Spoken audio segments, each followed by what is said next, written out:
Hello friends, ओसो coding के channel पर आपका हार्दिक स्वागत है। दोस्तों, जावा फॉर एब्सोल्यूट बिगिनर सीरीज़ में आज हम फॉर्मली जावा की शुरुआत कर रहे हैं। लास्ट 2 लेक्चर में हमने डिस्कस किया था कंप्यूटर का क्या इंपॉर्टेंस है जब हम प्रोग्रामिंग जर्नी अपनी शुरू करते हैं। तो क्योंकि कंप्यूटर भी सब कुछ करेंगे हम, तो उसका इन्वॉल्वमेंट, उसका रोल क्या है, ऑपरेटिंग सिस्टम का इन्वॉल्वमेंट क्या होता है, कैसे हम लोग डिफरेंट हार्डवेयर को कोशिश करते हैं कि उसका बेस्ट यूटिलाइजेशन हो, और प्रोग्रामिंग लैंग्वेज उन सब हार्डवेयर को किस तरीके से यूटिलाइज करती है और ओएस की वहाँ पर क्या भूमिका होती है, ये हमने क्लैरिटी डेवलप करने की कोशिश की है लास्ट 2 लेक्चर में। हालांकि जावा के साथ में कुछ और इम्पॉर्टेंट पॉइंट्स हैं जो हम लोग टाइमली आते जाएंगी चीज़ें और हम डिस्कस करते जाएंगे। तो आज इस लेक्चर में हम डिस्कस करेंगे जावा के बेसिक इंट्रोडक्शन को, डिफरेंट वर्जन्स को, उनके एडिशंस को। अब समझते हैं जावा की डेफिनेशन वाइज, कॉन्सेप्ट वाइज क्या चीज़ें होंगी।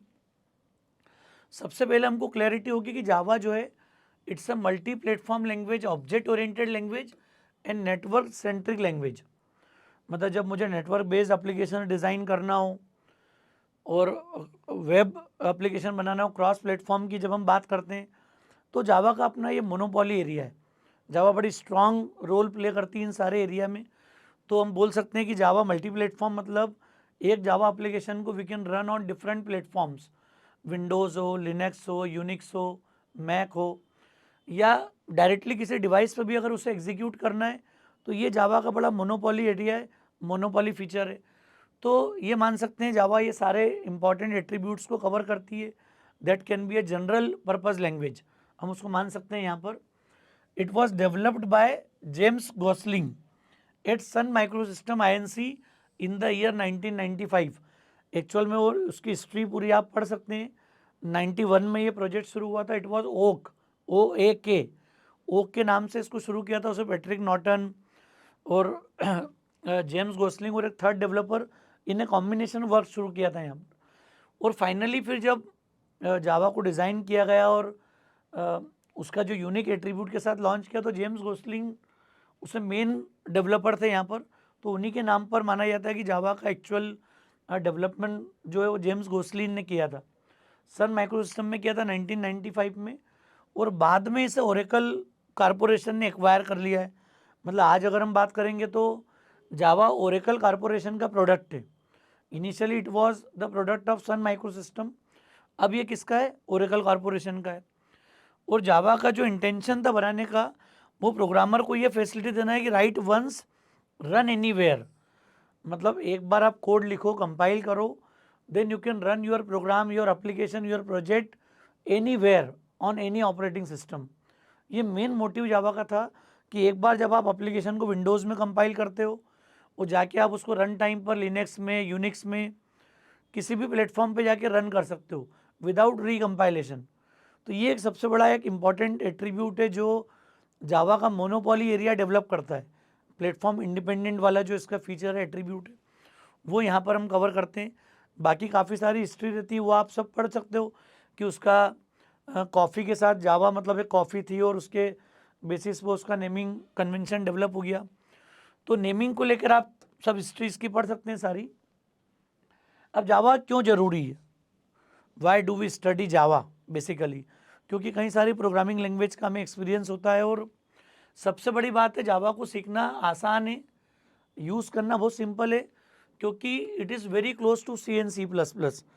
तो काफ़ी सारे यूज़र डेवलपर ऐसे होते हैं जिनका शुरुआत जो होती है कोडिंग की, वो C या C++ से होती है। तो उनके लिए भी ये काफ़ी आसान होगी सिंटेक्स वाइज, क्योंकि मोस्टली जो सिंटेक्स हैं लूप्स के, फंक्शंस के, और मेजॉरिटी ऑफ सिंटेक्स जावा के कहीं ना कहीं C और C++ से मैच करते हैं, तो उसको यूज़ करना आसान है।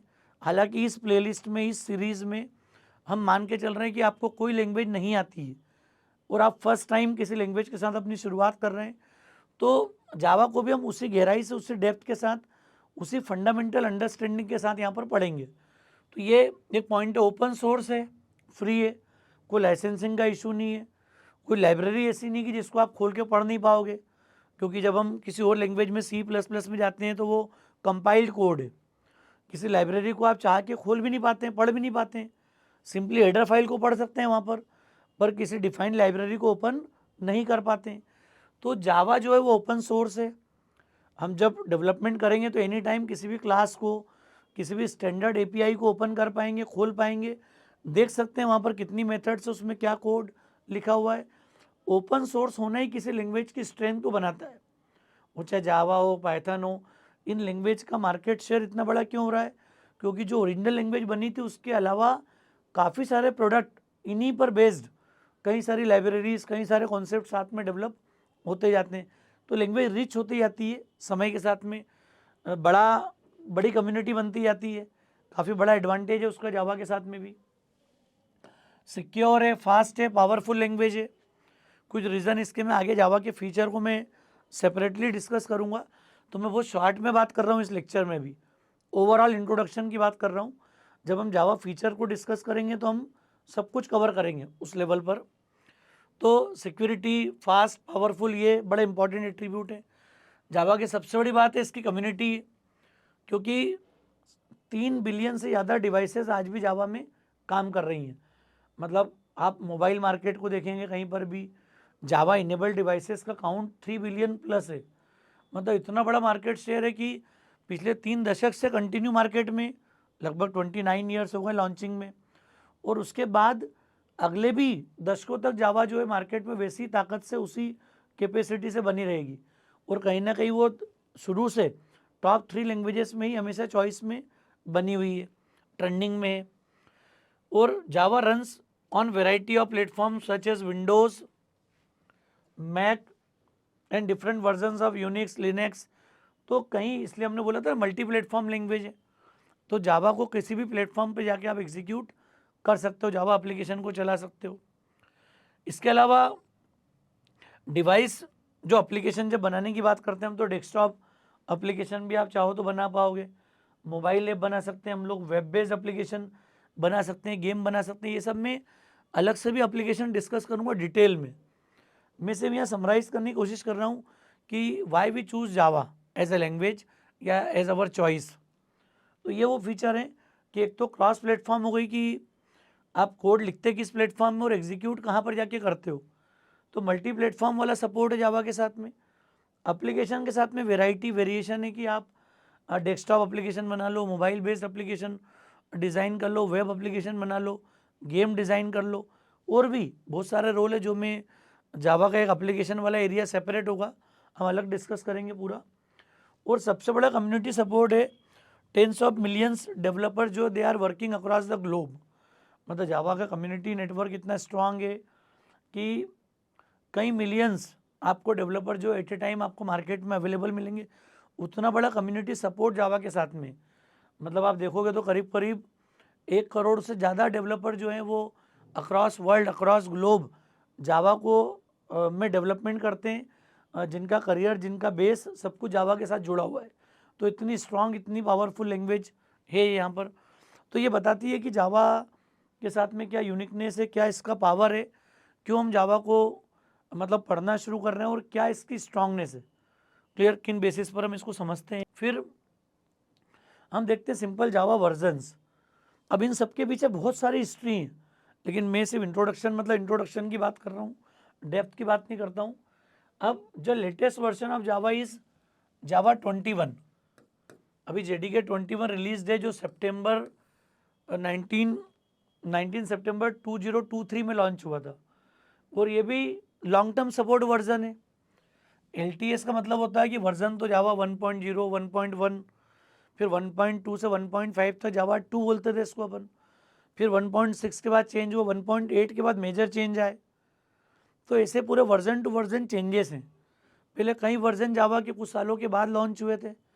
अब ओरेकल कॉरपोरेशन हर 6 महीने में एक जावा का रिलीज़ प्रोड्यूस करता है, मार्केट में जावा आती है नए वर्जन के साथ, और हर 3 साल में उसका एक LTS वर्जन आता है जिसको बोलते हैं लॉन्ग टर्म सपोर्ट वर्जन, जो कि हमारे लिए भी इंपॉर्टेंस रखता है। जब हम पढ़ेंगे, ये कंपनी जब डेवलपमेंट की बात करती है तो हर इंडस्ट्री में आप LTS वर्जन की ज़्यादा डिस्कशन सुनोगे, क्योंकि जावा 8 जब LTS बनी थी फर्स्ट टाइम, वो पहला जावा का LTS वर्जन था जावा 8। तो जावा 8 को हम क्यों मानते थे यहाँ पर, क्योंकि जब से लॉन्च हुई उसके बाद से आज तक भी इसका सपोर्ट जारी है जावा का, आज भी कंटिन्यू है, और आगे भी कई वर्षों तक अभी जावा 8 का सपोर्ट मार्केट में अवेलेबल है। मतलब जो कंपनी जावा 8 से एप्लीकेशन बनाती थी या जिन्होंने बनाई है, जो यूज़ कर रहे हैं, वो डेवलपर आज भी जावा 8 के साथ आगे कंटिन्यू कर रहे हैं और अभी कंपनी का सपोर्ट कंटिन्यू है इस वर्जन को लेकर। क्लियर। फिर सेकेंड जो वर्जन है वो 11 है, जिसको LTS वर्जन मानते हैं, लॉन्ग टर्म सपोर्ट, जिसको जावा अभी भी कंटिन्यू किए हुए। जावा 17, 21 अभी अभी लॉन्च हुआ है।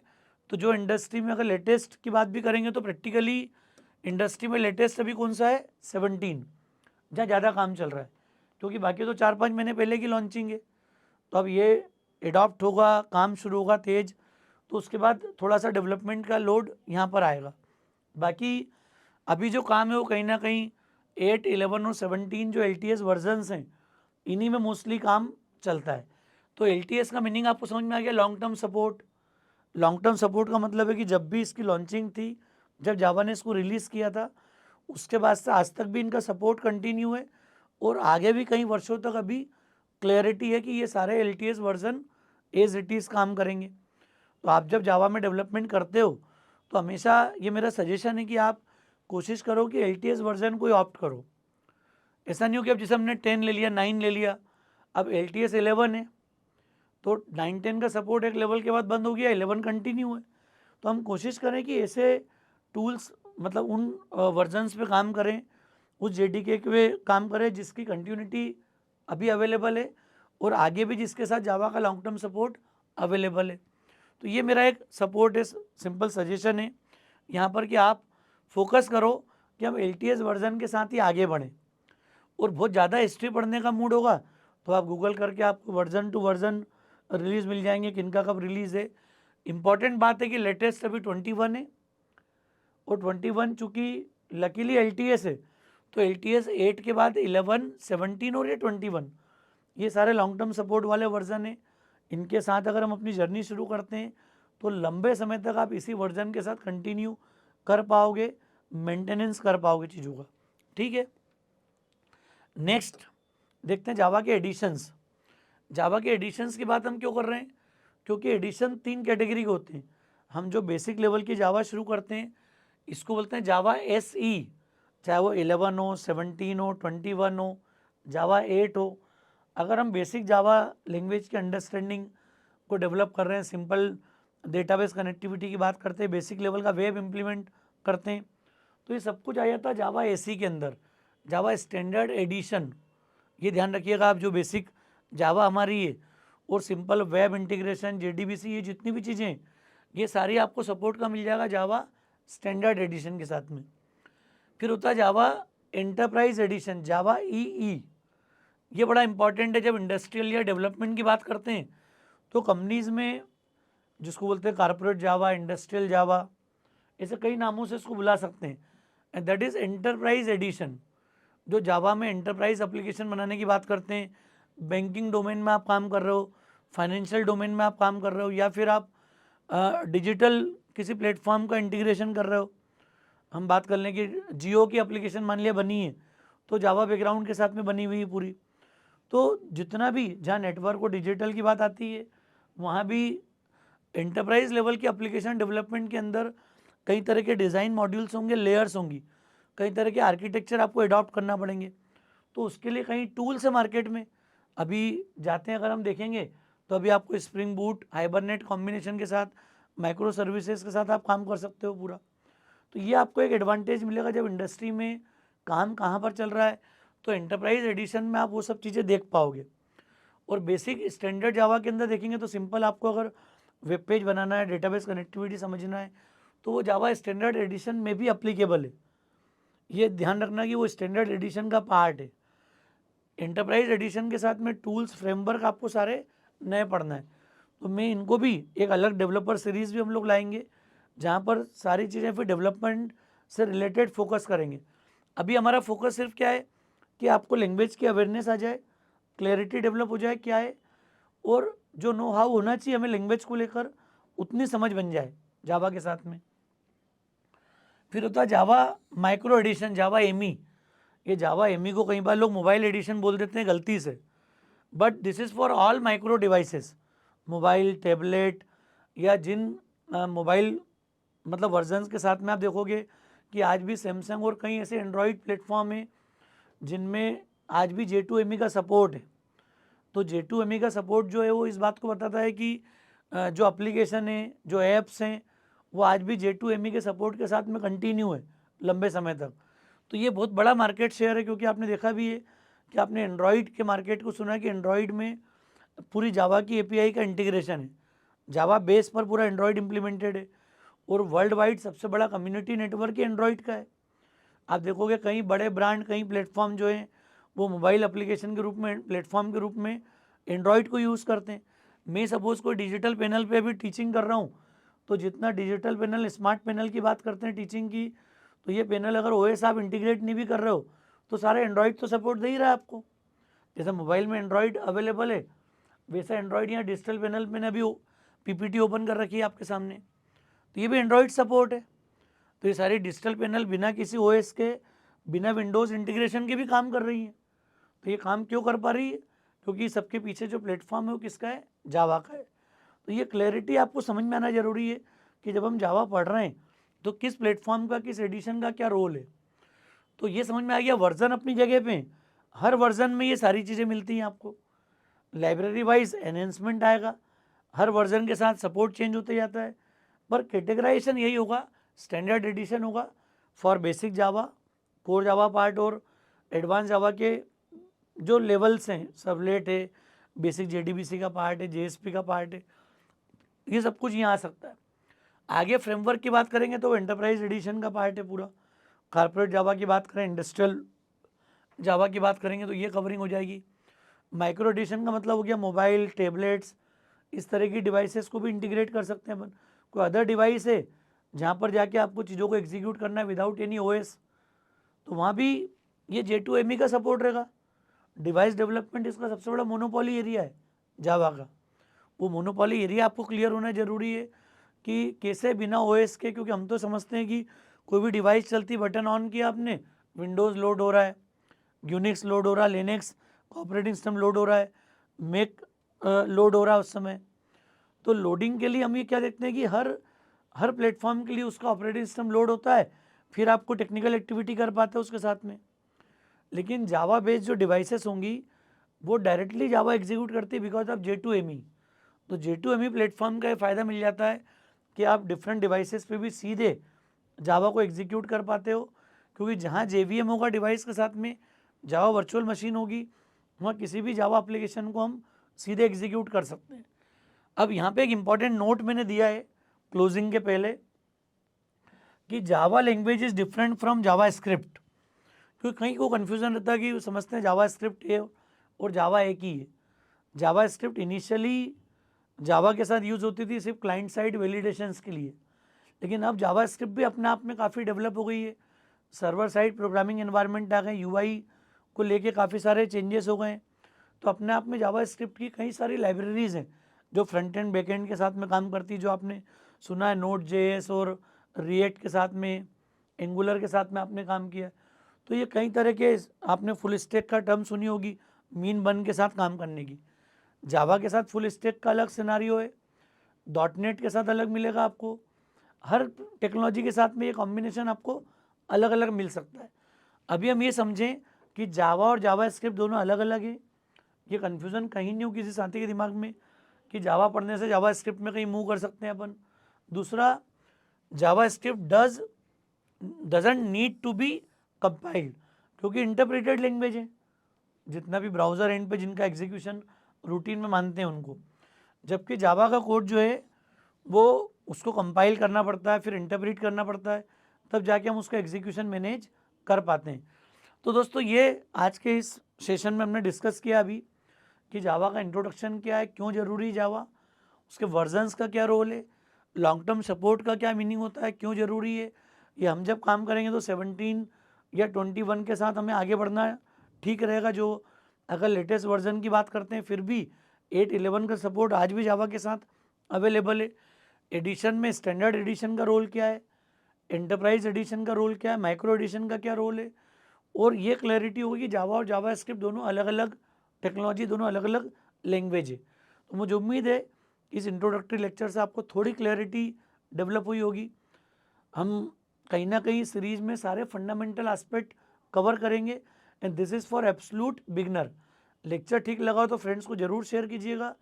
ओसो कोडिंग को अगर आपने सब्सक्राइब नहीं किया तो मेरा रिक्वेस्ट है चैनल को सब्सक्राइब जरूर करें। Thanks a lot.